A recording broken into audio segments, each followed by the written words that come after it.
I want to give a huge shout out to Telling Stewart Mulatto Preservation. Shout out to you because you do amazing work. Your advocacy and your awareness spreading is literally the best I've ever seen as far as this mulatto discussion. I have to give my hats off to you. And I will continue to congratulate you and praise you because the work you do is amazing.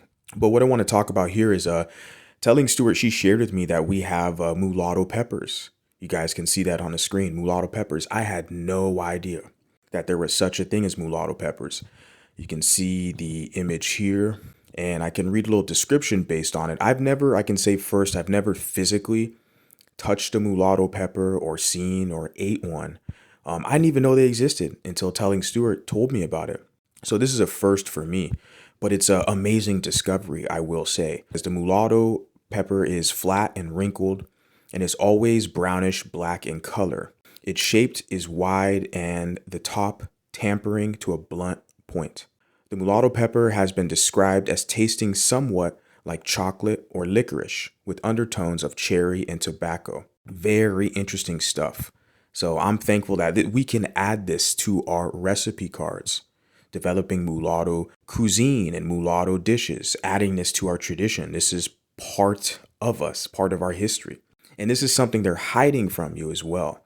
And because what Telling Stewart brought to my attention is that they have changed the name. They've omitted the name to call it something else, which is what they did with Mulatto Mountain.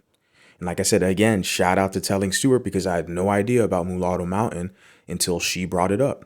So all respect and homage to her for that, for her spreading awareness. But yeah, if you go online, you can buy mulatto pepper, but most of the retailers you'll find, they changed the name to something else.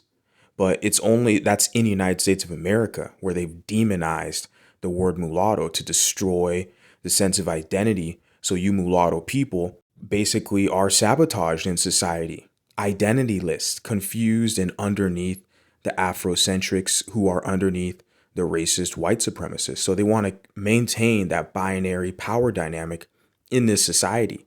They know that mulattoes, literally, we have the opportunity to bring people together. We have a lot of opportunities to do amazing things in society, but they want to destabilize you as a group. And how they do that by trying to erase you, this mulatto erasure, is by demonizing the word mulatto. And they did that with the mountain. They did that with their racial category on the census, so you're not even calculated or represented in the government properly. But they'll recognize, sex change and gender change and all this other stuff. But you as a mulatto who has longer history, been in the United States before it was even the Constitution, all that stuff, they'll deny you that. But they do it with everything. Like I said, they do it with food. They do it with history, historical documents. They're trying to wipe everything clean of mulatto history and just paint it as free people of color or African American history, And we're like, there's mulatto history. This is not the African American pepper. Okay, this is the mulatto pepper, a mulatto chili. Like we have history out here, and this is tied to us. This is something we can latch onto and develop a sense of self with.